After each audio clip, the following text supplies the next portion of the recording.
This episode is brought to you by MeUndies. While MeUndies can't totally help your love life this Valentine's Day, they can offer you insanely comfy undies and loungewear to buy or gift. MeUndies has so many awesome Valentine's Day prints and styles. Plus, you can match with your partner, friends, or even your pets. This Valentine's Day, give the gift that'll keep them thinking of you and score huge site-wide savings at MeUndies.com/Spotify. That's MeUndies.com/Spotify. MeUndies. Comfort from the outside in.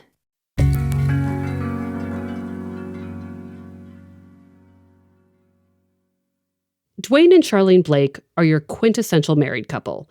They've raised 2 kids together. They have a baby granddaughter. They just celebrated their 32nd wedding anniversary. And they're still super into each other. Yeah, it's really sweet. You can actually still see the love in their eyes. It almost feels like something out of a sitcom. This is Boston Globe criminal justice reporter Ivy Scott. She recently spent some time with Dwayne and Charlene at their home in Worcester, Massachusetts. Hi, Ivy. So good to see you. Should I close this? Yeah, it's really beautiful. When you first walk into their apartment, the thing that you notice is how cozy the house looks. It's as if somebody has really settled down and made a life here. The walls are covered in family photos spanning decades. There's the dating years, the wedding, children, even grandchildren. That's about the time we met there. That was before we was married. Yeah, because I had the high top fade. I had the kid and play, if you know what I'm talking about. I had the high top fade. Yeah. Okay, I want to know more already. I know, they're the best. Like the type to still have date night all these years later, even if it doesn't always mean roses or a candlelit dinner. I always tease him about my biggest date is him wanting to go to Family Dollar. Let's go to Family Dollar. Like, that's the big date, or Walmart. They balance each other out. Dwayne, who goes by Blake, will sometimes rely on Charlene to fill in the gaps in his memories. Who's 91 or something? Yeah. See, that's why I get blurry at now. You got this. She got the interview now. It was a shotgun one. But he's still a lover of tradition. And as a Georgia native, Blake never fails to shower classic Southern affection on Charlene, who grew up in Cambridge, Massachusetts. But the thing about him is he's still a gentleman. He'll still hold the door for me. He gets mad if I go for the door first. He'll get so mad.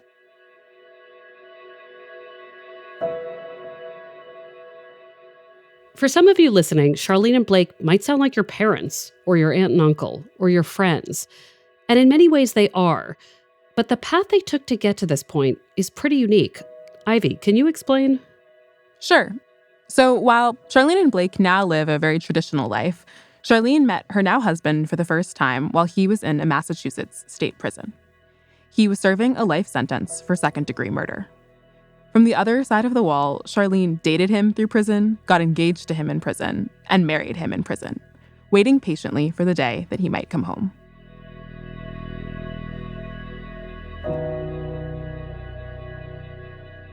Ivy first approached me a few months ago with Charlene and Blake's story, and the stories of other couples who had built romantic lives despite one partner being incarcerated. And not for small things, either. These are all men who were sentenced to life in prison for murder. By contrast, the women in these stories have only known life outside of prison. They've only known freedom. Ivy's going to tell Charlene and Blake's story today. It's the first episode in a 3-part series we're calling We Found Love, where Ivy will explore how romantic love and partnership run up against and sometimes transcend the justice system. I'm excited to share this with you. From the Boston Globe and PRX, this is Love Letters. And I'm Ivy Scott.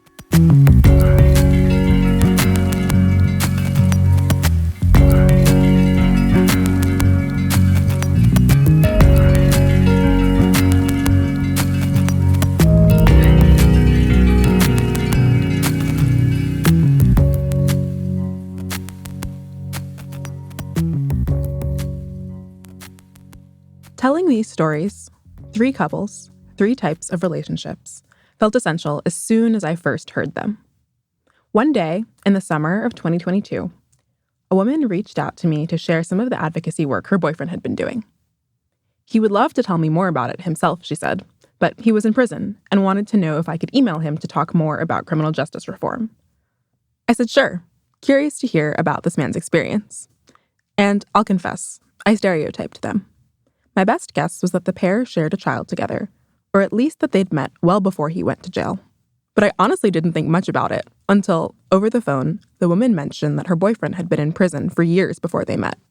The two had been matched together randomly as part of a prison pen pal program. Immediately, I had questions. How do you date in a prison? Can you really get to know someone under the watchful eye of a correctional officer or the glare of a security camera? And, perhaps most callously, why on earth would you pick someone trapped behind a wall of barbed wire to fall in love with when Hinge and Bumble would suggest that there are plenty of perfectly good guys out here?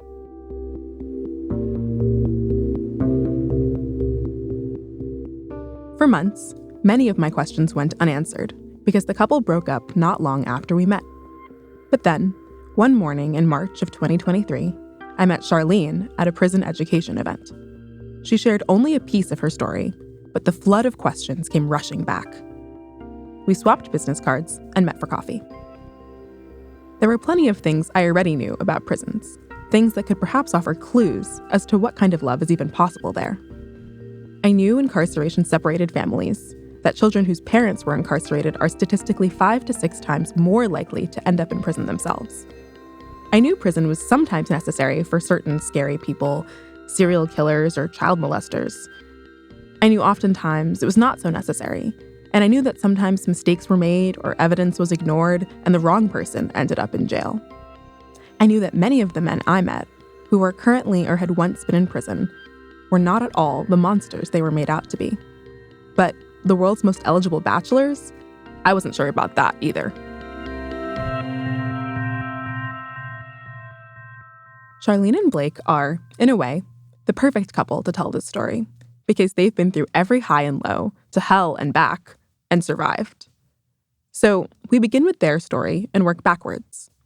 In the next episodes, you'll hear from a couple who's engaged, and then a couple who started dating not too long ago.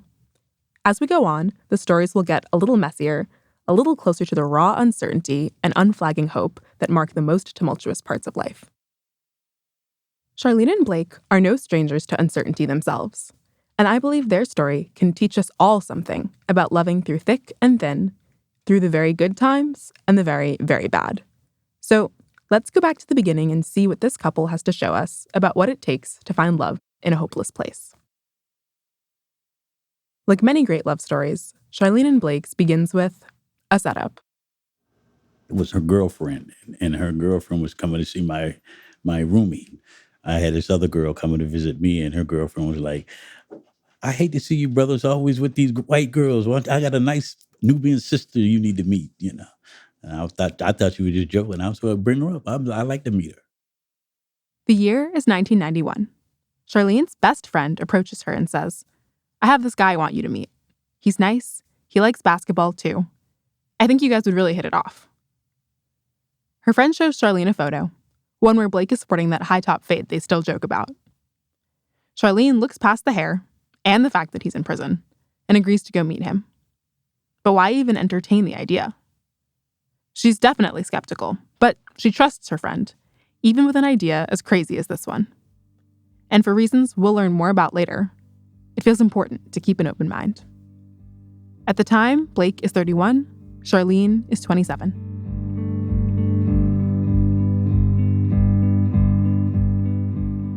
The visit is different than you might expect. There's no heavy shuffling of shackled ankles as he enters the room or muffled conversation through a plexiglass divider. This is Shirley, once a minimum security prison in north central Massachusetts, and in the 90s, it looks much more college campus than penitentiary. Lots of buildings on a lot of land. Inmates live in cottages, complete with a kitchen and living room. The property has walking trails, basketball courts, and even fields with horses. Charlene ends up coming on a day that Blake and his roommates have a dinner planned. I walk in and, I see him waiting. And so from a distance, I felt the attraction because he was tall, he was dark. And then I got closer and he had a friendly smile. So that was a capture, just his greeting. His eyes are bright looking at me. So the tension of all that was intriguing. Like, this guy's really looking to see me. Charlene makes an impression on him, too. I remember when we first met, we were talking and the food was ready, and she was like, "Oh, we'll catch up later. The food is ready." She stopped me. I'm trying to rap to her. She was like, I'll talk to you in a minute. Gave me the hand. You know, I remember that much. At the end of the visit, he was like, give me some sugar. And I was like, sugar? Let's talk about sugar. And then, that's what really, I think, captured my attention and And so I said, well, I'll come back and visit again. He was like, again? You'll come again? And I was like, yeah, I'll come back and see you again. And she does go back. Again and again and again. So we'd have breakfast together. We'd take a walk. We'd go back and figure out lunch. We'd take a walk. We'd figure out dinner before I left, something quick. What are we going to do tomorrow? It's Sunday. And it was a house setting. So there was no bars. There was no guards. And so it's sort of like, I don't know, practice of like how we would interact and figure out meals and figure out family time. And so we just built our own, routine. As this unexpected love story begins to unfold, Charlene does her best to stay grounded. For his part, Blake tries to be upfront and honest about why he's in prison. I told her, straight up what I was in for. I didn't sugarcoat it or mask it in any form or fashion. So 10 years earlier, in the winter of 1981, a 21-year-old Blake is living in Savannah, Georgia, and decides to take a trip up to Boston with a friend who grew up there before moving down south. One night out in the big city, Blake and his friend are with another guy when they bump into a man on the bus that the guy recognizes, a man who Blake will later learn is Alton Whitaker, 22 years old. It's clear there's some beef.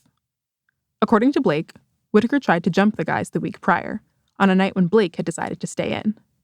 Now, his friends want revenge. And so they and Blake follow Whitaker off the bus. According to police, what the guys are really after is Whitaker's cassette player, a motive that Blake finds unconvincing. In either case, words are exchanged. Whitaker pulls out a knife. Blake's friend pulls out a gun. And before Blake can blink, Whitaker is lying on the pavement, dying of a gunshot wound to the chest. Blake and his friends run, and Blake spends the next few days wondering if he'll be implicated in the shooting. And sure enough, on his last night in Boston, as his Greyhound back to Savannah is pulling away from the bus stop, he's stopped and arrested by Boston police. His friends are already in custody. Less than a year later, Blake is convicted of second-degree murder and sentenced to life in prison. Learning all this shakes Charlene, who takes her time processing everything Blake has to tell her. But ultimately, she decides that the Blake she knows, who walks her around the prison grounds and talks with her for hours, who thinks hard about life's big questions, and who reckons honestly with the consequences of his actions, that is a changed man from the 21-year-old who was sentenced a decade ago. Plus, Charlene is enamored. The length of Blake's sentence doesn't loom nearly as large as her visions of a shared future. He had told me he had just done, 10 years? I was like, oh my God, you just did 10 years? And he's a strong, articulate, healthy, handsome young man. And I'm like, I was amazed. And I thought that was heroic, that he was surviving that. And besides, she knows she's far from perfect herself. I mean, I was young. I don't even think at that point I had really realized that this was a life sentence, to be honest with you. But as their relationship grows more serious, she begins to weigh the consequences of what this could mean for their family. I was doing all this not really knowing if he was going to actually be released. I mean, my mindset was I might just be a prison wife. I had to mentally be prepared for that. So we just decided, you have scars, I have scars. We revealed our scars, and we decided that we're both going to live knowing what each other's scars were. Charlene and Blake grow closer as these visits continue. She opens up about things that she doesn't usually share, parts of her story that, as we'll learn later, she's worked hard to keep hidden from the world. And then comes the day Charlene lets Blake meet her 2-year-old daughter, Charmaine. And how long was it that went by before you met her daughter? I'd say it took a while. She finally brought her up, I didn't want to pressure her that. I figured she'd bring her daughter up when she wanted to bring her up, I had reservations about the child coming up in a prison anyway, The very first time he laid eyes on her, Me and her had just came in the visiting room. We were waiting for him to come through another door from his dorm. And she was by the door. We just came playing with the knob. And as soon as he came to the door, she was at the knob. And first thing he said to her was, "Get away from that knob," like jokingly. And she startled her and she looked. And that's when the first time I remember that they made eye contact. It was him fussing at her.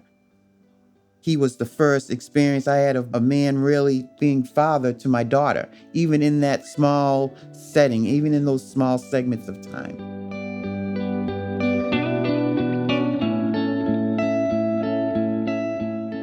What are your favorite things about Charlene? She was easy to talk to, and we just talked, and one thing led to another, and then before I know it, I had emotions.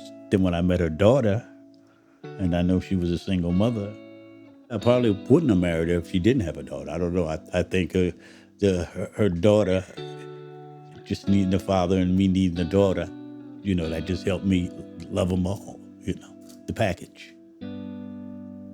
It sounds kind of corny, but we were sitting at a table having dinner, and he was at the head of the table, and just the way he was sitting at the head of the table, and he held his hands the way my father held his hands.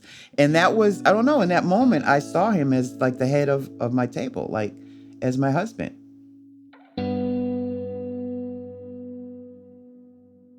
The three quickly begin to feel like a family. Charlene and Blake decide they're more than just boyfriend and girlfriend. They should be husband and wife.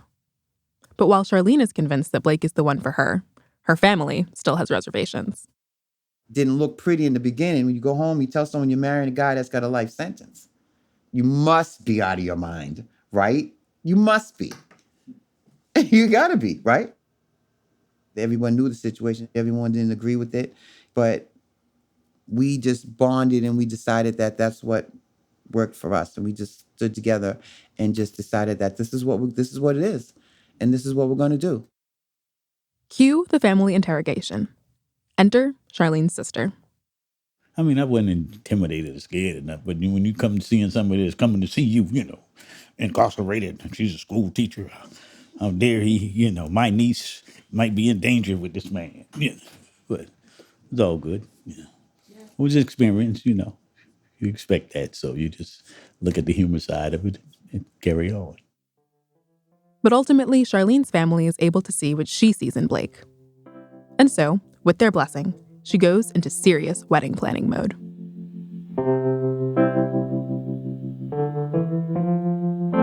I went and grabbed 2 wedding bands. I think I bought him some shorts and a white shirt, and I had like a pinstripe suit on.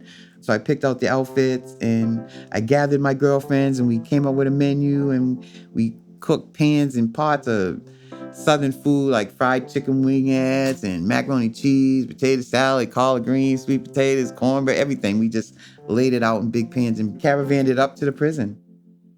Yeah, she came up there, all I remember, they came up there in a rental car with stuff hanging from it, I couldn't go nowhere in the car, of course.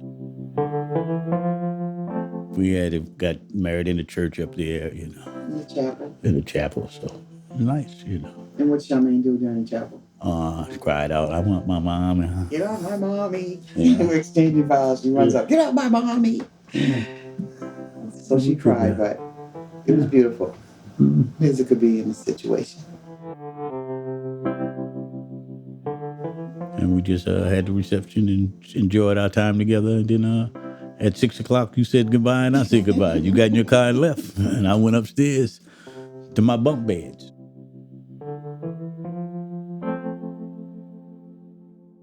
For about a year after the wedding, they're a happy family of 3.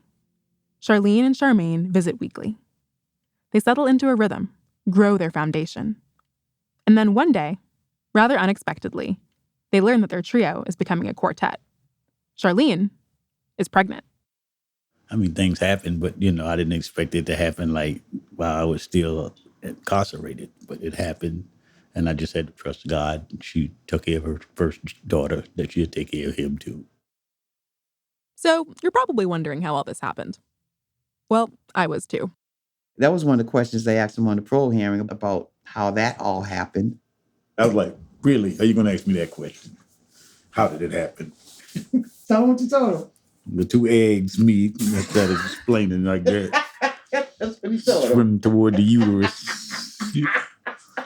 That's what he And told I me. just said, okay, we got it. Went to the next question. The parole board didn't get all the details. What Charlene and Blake really did was sneak off for a little alone time during one of their visits, with the help of a friendly security guard. The first trimester isn't too bad. But as months pass, people begin asking the inevitable questions. And while Charlene has a small circle she can open up to, her parents, cousins, and of course, the friend who set her up with Blake in the first place, she's afraid others will judge her if they know the whole story. It feels easier to cover up the relationship. Until the baby bump, anyway. My friends are like, okay, you're married, and now you're pregnant. We haven't seen the husband yet. Where does this baby come from? You know what I mean? You know how many stories and lies, outright lies, I had to tell for years. But not only that, I suffered in silence. Because who do you tell that to? But Blake is a steady presence the whole time, just as he promised to be. He took care of me my whole pregnancy. Only thing I didn't do was sleep there. A few days before Valentine's Day 1993, Charlene goes into labor. Blake's sentence prevents him from being there in person, but that doesn't stop Charlene from finding a way to share this special moment. The Sunday after she gives birth to a baby boy they named Denzel, she calls into a radio station that broadcasts regularly in the prison. She knows her husband will be listening. He was born on the 12th. And I shouted out to him, and P-Funk, out and Shirley, we got a son. Yeah.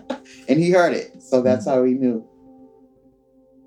Less than a month after bringing Denzel home, Charlene is back at the prison, this time with 2 little ones in tow. Blake holds his son for the first time, and everything feels just right. The pair still sets aside time for date night, which basically means walking the prison grounds before dinner, hand in hand. Sit on the back end and watch over the horizon as they build a new maximum prison. And I was thinking to myself, I definitely am not coming back here. Throughout my whole incarceration, I was expecting when I get released from here, I was going to go back to Georgia, till I met her. Their story continues after this quick break.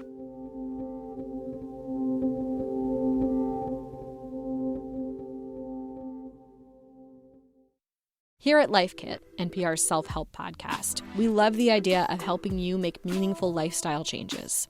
Our policy, don't be too punishing on yourself or too grand in your goals, which is why we've got shows on how to help you make little nudges to your behavior and create habits that stick. Join Life Kit to get the tools you need. Listen to the Life Kit podcast from NPR. Ryan Reynolds here from Mint Mobile. I don't know if you knew this, but anyone can get the same premium wireless for $15 a month plan that I've been enjoying. It's not just for celebrities. So do like I did and have one of your assistants switch you to Mint Mobile today. I'm told it's super easy to do at mintmobile.com/switch. Upfront payment of $45 for 3-month plan, equivalent to $15 per month required. Intro rate first 3 months only, then full price plan options available. Taxes and fees extra. See full terms at mintmobile.com. When I first met Charlene and Blake, I thought their story was a bit of a unicorn. But I realized not too long after that this was my own naivete. Well, I wouldn't quite call it common. Lots of women fall in love with guys in prison they didn't know before. And I'm sure there are more than a few guys who have fallen in love with incarcerated women, too. Just as with more conventional love stories, these relationships don't always last. Couples fight, trust is broken, someone cheats, people break up. But unlike conventional love stories, the fears of what could go wrong can be magnified if there's any chance that one day the person could be released from prison and come home. As exciting as it is to dream of a life together on the outside, that life brings a fresh set of uncertainties. Prison, quite literally, keeps your relationship safe in a little box. Charlene and Blake told me stories of other couples they knew, men who swore they were in it for the long haul and then, a week after being released, skipped town with all their girlfriend's money. Or women who promised they would die for their partner, only to leave upon realizing he wasn't exactly the man she thought he'd be. Love's hardest tests, then, were still to come.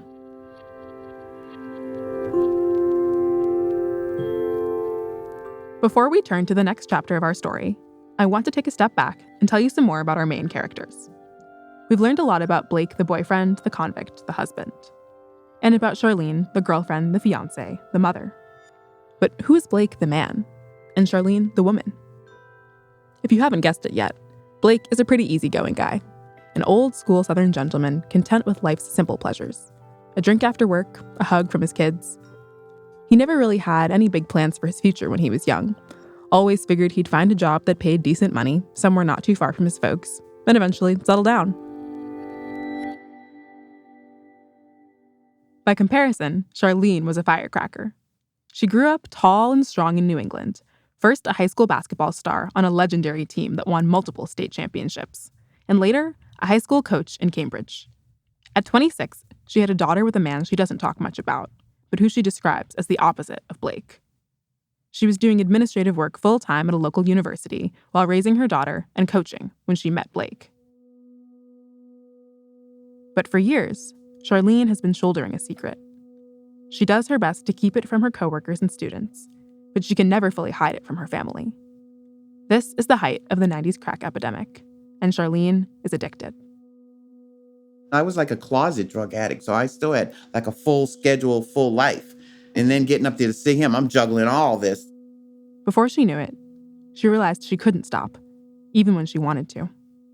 Somehow, she's able to keep up appearances as a successful working woman, pushing the cravings into the back of her mind until the dishes are washed and the kids are in bed. But on the inside, she feels broken and desperate for help. Addiction is a monkey on your back. It's not something you choose to do.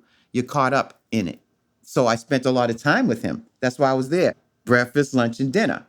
Because when I went back to the real world, it was the addiction was waiting for me. That was another piece of why I wanted to marry him, because I felt safe when I was with him, and I thought when he came home that I would be able to stop the drug addiction. And, you know, he would be there to be not only inspiration of that, but to support me in that. In 1997, Charlene's dream comes true. Blake gets paroled. After serving 16 years in prison, he's finally coming home.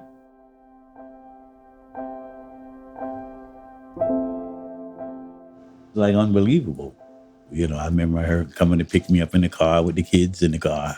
Denzel was in school, was just something. Oh, yeah. Denzel was in school. I remember he was telling his friends, my father's here, my father's home. I remember him telling the kids in his class. Just like Blake had been upfront about his case, Charlene had been clear with him from the beginning about her struggles with addiction.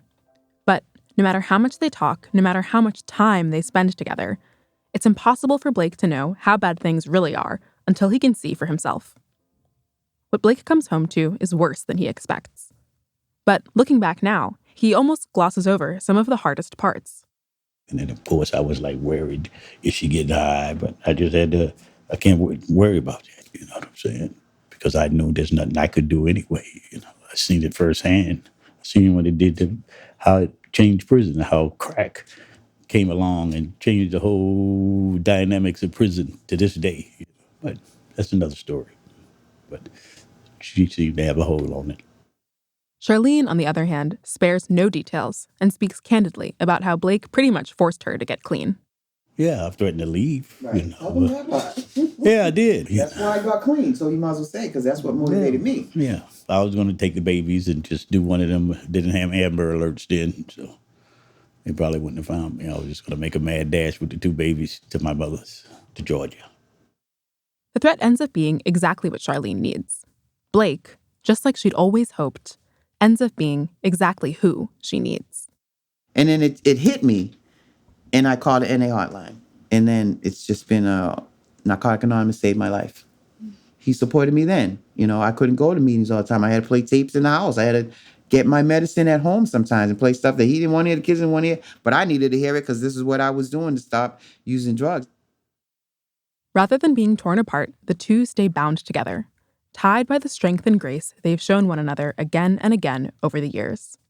It was a swap. Like, I had tolerated a lot, and he came home to a lot. And I guess that's the way he saw it. Like, look what I just brought her through. Why would I abandon her now? I don't know. I don't want to speak for him, but those were his actions. Did you feel that way? Yeah. Most definitely. She saw me at my worst, you know, so. And she, like I said, she did what she had to do.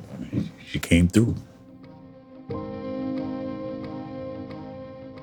He could have came home and been like, forget her, I'm leaving with my son. She's a crackhead, and just leave. He could have did that. He didn't do that. He tolerated. We were really close to eviction, really close to car repossession when he walked home. When he walked out of that prison, that's what he was walking into. And he stayed. Slowly but surely, Charlene and Blake learned to walk through everyday life together outside the prison walls. Blake supports Charlene through her recovery. Charlene helps Blake find work. Blake gets used to the routine of fatherhood. Charlene grows more comfortable sharing her space. I had to relieve some of my power to him and let him be the lead. And that was a struggle in and of itself. There are plenty of highs, like family games of 2-on-2 basketball, and definite lows, like the times Charlene threatens divorce if Blake doesn't quit drinking after work and pull his weight around the house. But the couple overcomes every obstacle life throws their way. Each time one partner falters, the other one is there to lift them up.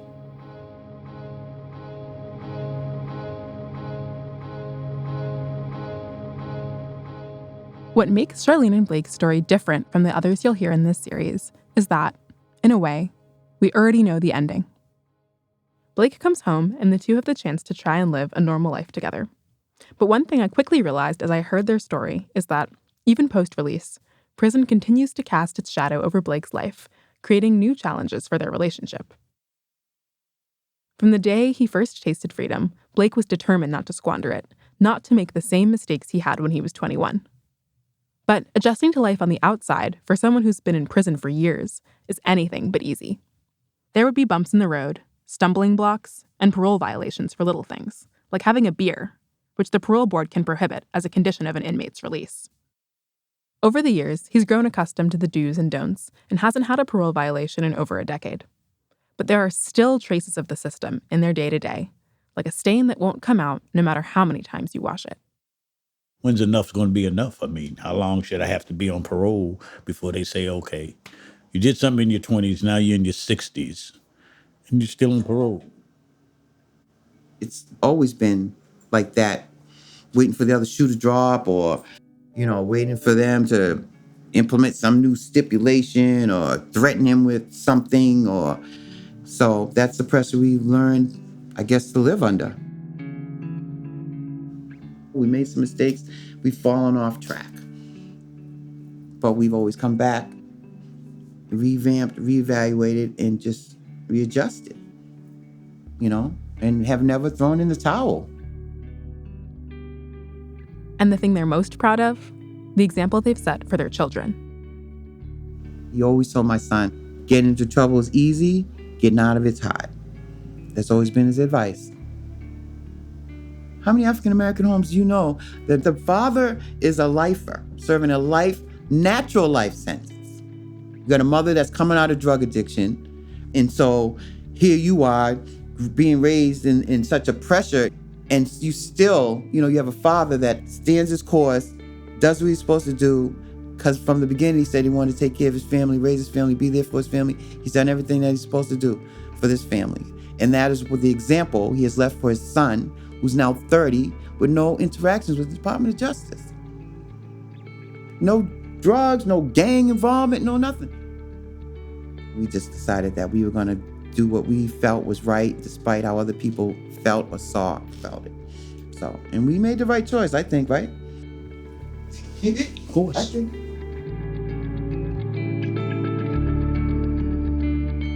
I wish I could end their story here, with a cliched and they lived happily ever after.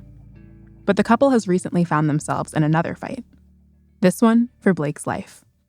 In June, Blake, who is now 64, was diagnosed with cancer. And while they've had some promising results since then, a successful surgery, the start to chemo, they know a long battle lies ahead. Once you get a scare, somebody tell you got cancer, that changes everything. But they won't abandon hope, because Blake and Charlene know they have what it takes to pull through, just like they've done their entire 32 years together. We're used to putting on gloves and battling in situations where we got to fight. So this is just another fight. That's the way I look at it. The O had always said from the first time we decided to date, we're going to ride this car till the wheels fall off, and even then, we're going to get out and push. And right now, we're at the get out and push. As I listened to Blake and Charlene's story, I was struck by how the wisdom they've collected over the years has not only helped them, but could also be pretty helpful to me. While I currently don't have any plans to fall in love with someone serving a life sentence, there's something resonant about how distance can strengthen love. I find myself returning to this as I consider my own long-distance relationship. And as someone of marrying age who is often wondering about what it'll be like, what parts will go well and which ones won't, I also took notes on how two people can put in the work to make love last, even when life throws up its thickest walls. Yeah, I could learn from that. There are going to be times for better or for worse in sickness and in health. And those are real issues, and those could be long lasting, they could be short, and you don't know. So the thing I'm trying to say about that is really look at what you're signing up for the vows. You know what I mean? Not just something that sounds pretty at the wedding and it's going to match the lyrics of a song, but something that you're really going to live by and understand what that really means.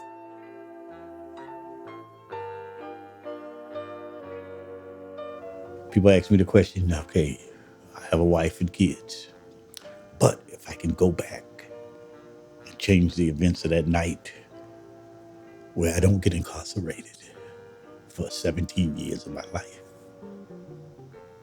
would I change that? I couldn't. I'd have to do the time again. I'd have to go through the process of meeting her, other than just coming up here, looking at Boston like I thought I'd go back home. I'd do the time again. Yes. I would do the time again to meet her.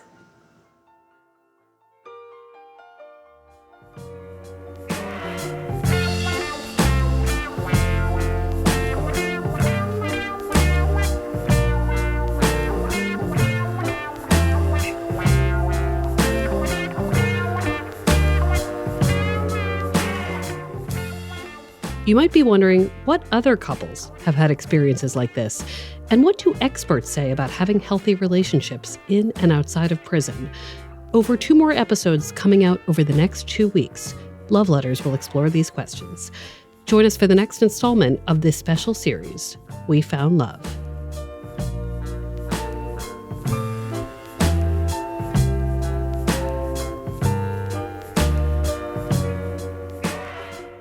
Love Letters is a production of the Boston Globe and PRX. Today's episode was reported by Ivy Scott and produced by Jesse Remedios. It was edited by Scott Hellman with help from Chris Hooks. Ned Porter does our audio mixing, sound design, and mastering. Maddie Mortel does our audience engagement. Love Letters illustrations by Ali Riza. Our marketing coordinator is Maggie Taylor. Special thanks to Linda Henry. Our music is from APM. We're online at loveletters.show. Okay, it's been 1 year, 2 years, they still together, 3 years, right. 5 years, they still hanging in there. Did he leave her yet? No, sir. I'm Meredith Goldstein. Thanks for listening.